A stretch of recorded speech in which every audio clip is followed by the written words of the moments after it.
Ladies and gentlemen, we welcome you to episode number 3 of Extra Time Meet the Team right here on FaEuro TV in collaboration with the Eastern Observer and the Blackjack Media Group alongside 5'10" defender Stone Strongin. I'm Joey Jarzynka. We cannot thank you enough for joining us here on another fun-filled day speaking with our USL League 2 first team members. Stone, welcome to the program. How are you and how are things?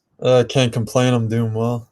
Yeah. Yeah, and I know you just came back from training just a few hours ago in preparation of your hometown team, Long Island Rough Riders, which you will not be playing them at their place, which is actually your current residency of college studies at Hofstra University until July 11th, but. You'll be welcoming them in tomorrow to Calvert Vaux Park tomorrow night, starting at 8 p.m. That'll be seen on the Eastern Observer. Talk about, well, let's start with this first. For those that are just joining us here for the first time, this entire podcast is to really find out who the players are beyond just the score sheet, as well as beyond the video camera and the rest, and really, etc. So, Stone, let's get things started here. You have not played soccer for, prior to obviously this past spring season for nearly a year and a half because of COVID. Talk about some quarantine stories. How were you and your family throughout the whole quarantine and really isolation as a whole? Yeah. Well, I mean, obviously, when it first started out, we were in the middle of a semester, so at school, we had spring training going on, and then right in the middle of the semester, we were told to go home. So right away, it was devastating. We weren't able to train with the team anymore. But my brother Storm, he's on the team as well. So we both came home. We had each other, so we could still do some ball work together. Really just focused on like fitness and really just trying to improve any way we can. You know, yeah. So just It's really wild because the cool thing, and for those that do not know, Stone's brother Storm also plays at Hofstra alongside you. You're from Hicksville, out on Long Island, for those that don't know where Hicksville is. You went to Hicksville High School, again, not too far from where I am over here in Huntington. And really, I think a lot of people would want to know, how cool is it to be playing with your brother at the collegiate level? yeah, it's really cool. Like you said, like I went to Hicksville High School, so we had experience there. I was both of us have been on varsity since our freshman year, so I was able to play 2 years with my brother because he's 2 years older than me. So I had experience there, and then right away at Hofstra as well. We were able to play together, and it's been amazing. The chemistry is very well. It's wild, especially the chemistry, because you've got your older brother literally taking you under his wing and really showing you the ropes at the CAA level. Really cool stuff. And now you've worked your way up to USL League 2. We'll get to that in just a few moments, but just a few statistics here about you, Stone, is that this year you played in 7 total contests. You started in 6 of them. The only one that you were not a starter for was actually against UNC Wilmington. You were able to net 2 shots, none of which were on goal. But you also recorded 545 total minutes this season at Hofstra University against Stony Brook, Massachusetts, Drexel, NJIT, Northeastern Delaware, and UNC Wilmington combined your sophomore season. Talk about, in terms of your collegiate career, especially your sophomore year with this very strange COVID season and really the preparation for it. How difficult was it for you? And I'll ask about your brother as well. How difficult was it for the two of you to really get things started in this spring campaign? Yeah, I mean, right away, obviously it was hard getting back into things like playing wise. But fitness wise, I felt like I know me and my brother were definitely very, very fit. A lot of guys on the team were very fit as well coming in. So I feel like fitness wise we were in a good spot, but playing wise it took a while to get back into it because we were out of it for months. So yeah, it just took a while to get back into it. in terms of quarantine and you being able to have the facilities as well as the property to be able to do so, extremely, I'm assuming, extremely grateful, extremely blessed to be able to do that, especially because some others out there have not been able to do that. In terms of the preparation as well as even team meetings, obviously we know for those that play in the NCAA, there were dead periods where you were unable to have team workouts and involuntary workouts or even voluntary workouts. You were not allowed to do certain things. And Zoom was really the way to go, similar to the way you and I are speaking here this afternoon. Uh, Discuss a little bit about what Hofstra did and really what your team did in order to keep everybody, tight knit together and just ensure that try and have sort of normalcy or a sense of normalcy, if you will, all of last year. What was that all about last year? Yeah, well, right away, with everything happening, we were given obviously some like downtime to like decompress, Yeah. where we could be like fresh. But over the summer and everything, we were given we didn't have too many like Zoom workouts, like workouts over Zoom, but we were given like packets and workouts to do on our own, and we were able to do that. Then we were given like technical work we could work on as well. Yeah. Yeah, I mean, besides that, we had a few team meetings just to, like check in with everyone, make sure everybody was doing well. But besides that, it was just basically just stay fit on your own and just be ready for the season coming in. So again, for those that don't know about Hofstra University, they play in the Colonial Conference in the CAA. Now, the cool thing here is that tomorrow against Long Island Rough Riders, you're going up against your associate head coach and Stephen Roche, who's really, who has been teaching you and you've really, I'm assuming looked up to in the past couple of years as well, under Richard Nuttall, the head coach at Hofstra.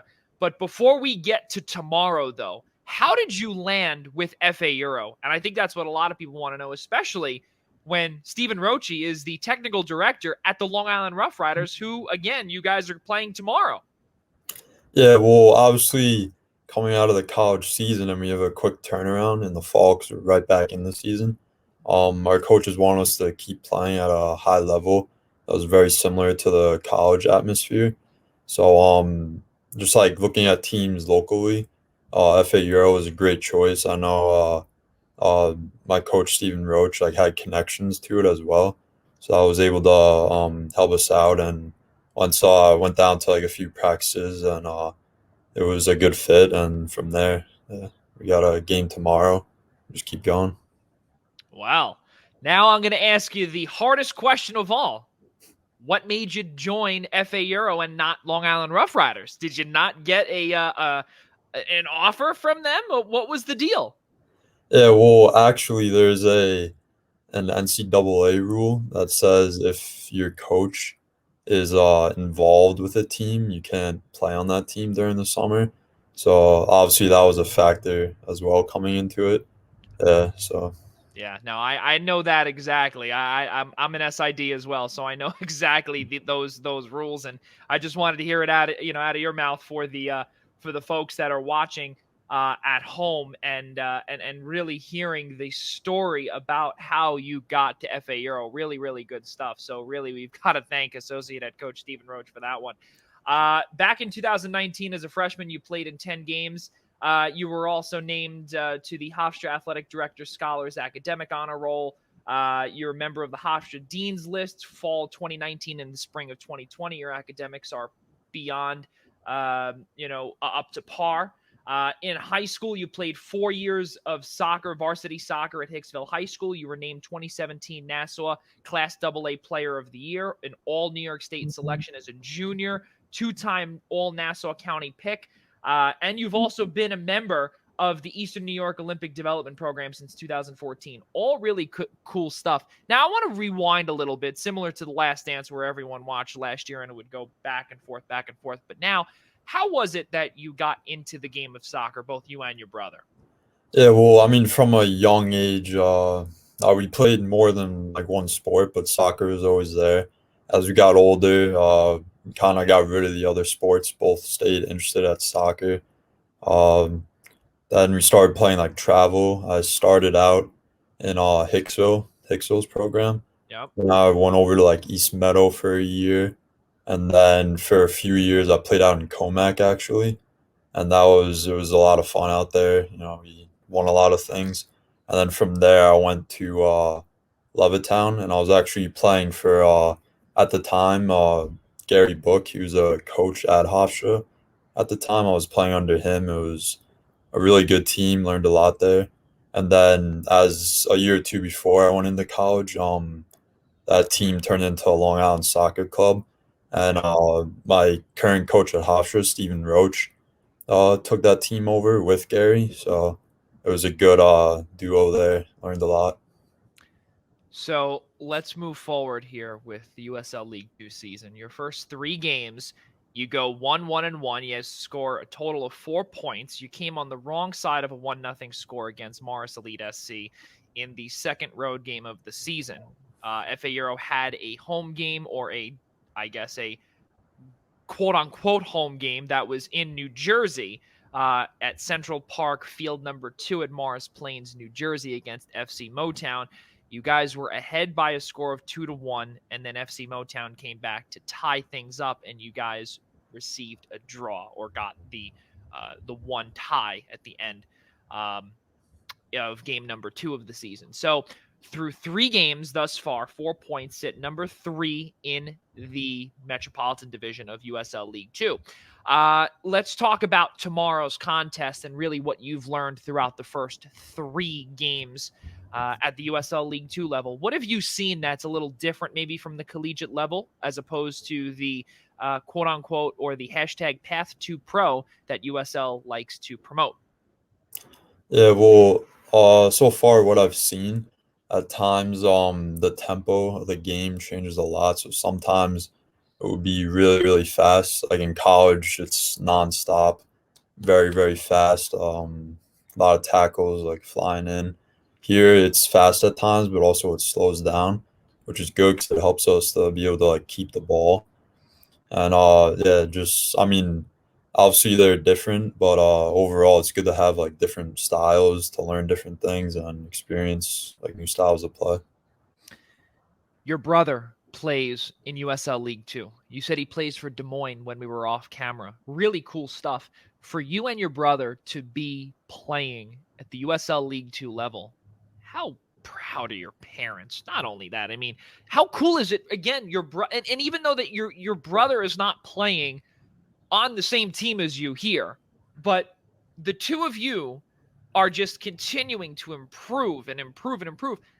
And we think about this similar to a story like one of our alums, Connor McGlynn. We don't know if you've ever heard that name, but from Siena, he's now with Hartford, the Athletic, and he was a fantastic player, was eventually named captain, and his brother Jack also plays for the Philadelphia Union. He played on the academy club all the way up to playing on the MLS side.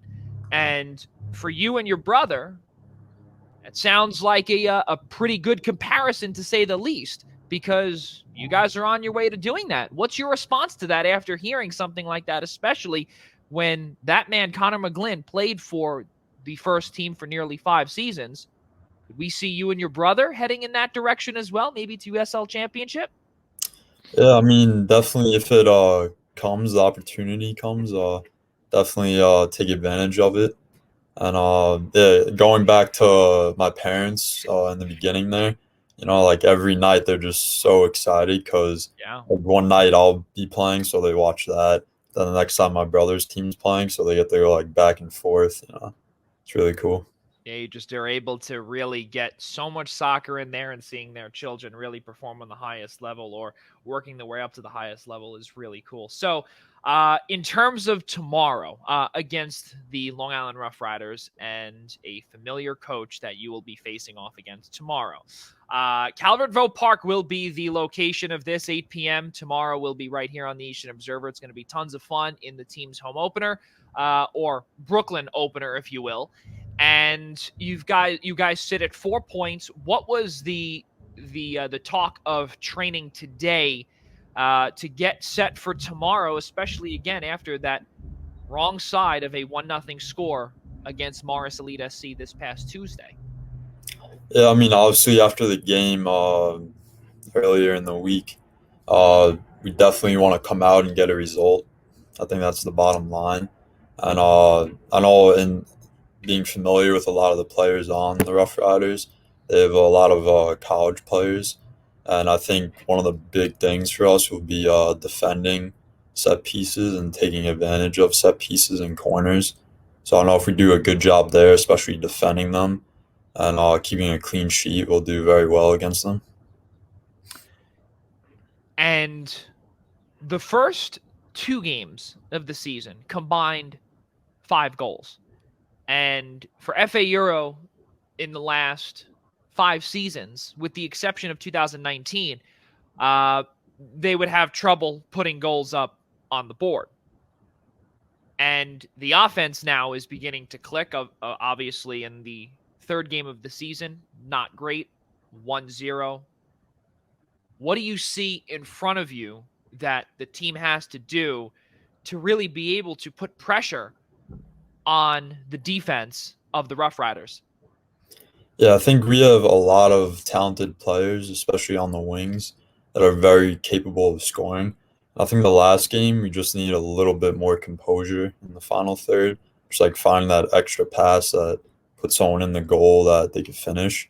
But I don't think we need to change much for the game. I think we just gotta keep doing what we're doing, stay composed when we need to, and we'll get the result. Ladies and gentlemen, FaEuro will be playing tomorrow night. And on the bottom, as we brought up earlier, please be sure to take a peek at the upcoming schedule, which is on the ticker just below the screen. You can see tomorrow night will be the Rough Riders heading to Calvert Vaux.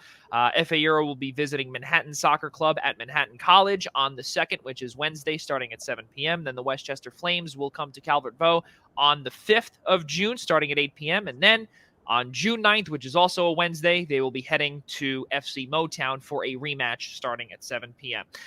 So moving forward here, Stone, let's wrap this thing up here, and let's get back into your personal favorites. And this is what we do at the end of all of our Extra Time Meet the Team podcast recordings. And we asked Anto Santos. We also asked Cesare Marconi about what their favorite dish was, their favorite Italian dish, their favorite recreational activity, their favorite regular food, their favorite music, whatever the case may be. But we are going to ask you for the first time. We have not asked anybody about favorite music. So let's start with this one first. In terms of what you normally have on a playlist when you work out or anything along those lines, what do you listen to? Yeah, well, I mean, it depends really what I'm doing. So for working out, uh, I'd say a mixture of like some rap. I like Eminem, J. Cole, but also like hard rock as well. Oh, okay. So I get some like Nirvana in there, some like '90s like Foo Fighters, yeah, and I also like classic rock as well. Okay. And All right. yeah, while I'm not working out though, I like to listen to like Led Zeppelin, Fleetwood Mac. Yeah. So it's pretty diverse. I will tell you something. I was not expecting you to say that at all. I was expecting, I say once you had rap, I was like, okay, so you're probably listening to rap. And then the moment you had gone to rock, I was very surprised. And I was pleasantly surprised too. That's great. In terms of possibly when you're sitting back, relaxing, and not playing soccer or being active, what is the most common thing that you would do? Well, I'm actually a very big reader as well. Okay. Yeah, so And I what would be read. your favorite book then? That's a good question there. I have a lot to be honest, but let's see, I'll name a few. I read Lone Survivor. That's a good one. Can't Hurt Me by David Goggins. That's another one. I also read a book. It was Living with a Navy SEAL by Oh, Jesse Eisler, which yeah. was very good. Um, yeah, I mean, there's so many to be honest, but those are a few of my favorites. And one final one for you. Do you, by any chance, binge Netflix, or any shows along those lines where you may have a favorite television show? I don't know if I have a favorite show, but I watch like a few shows here and there. But I'm a big Marvel guy, so I've been watching like WandaVision, the Falcon and the Winter Soldier, and I'm excited for Loki coming out in a week or two. So definitely on top of that. Ladies and gentlemen, defender Stone Strongin for the first team USL League 2 for FaEuro New York. Stone, thank you so much for coming on, and we look forward to seeing you tomorrow night against the Long Island Rough Riders and your associate head coach at Hofstra University, Stephen Roach. Pretty cool stuff upcoming tomorrow. Yeah, thank you. Absolutely, Stone. Ladies and gentlemen, one final time, that's Defender Stone Strong, and I'm Joey Jarzynka. For all of us here at Euro Youth Football Association, the Eastern Observer, and the Blackjack Media Group, I'm Joey Jarzynka. We'll see you next time.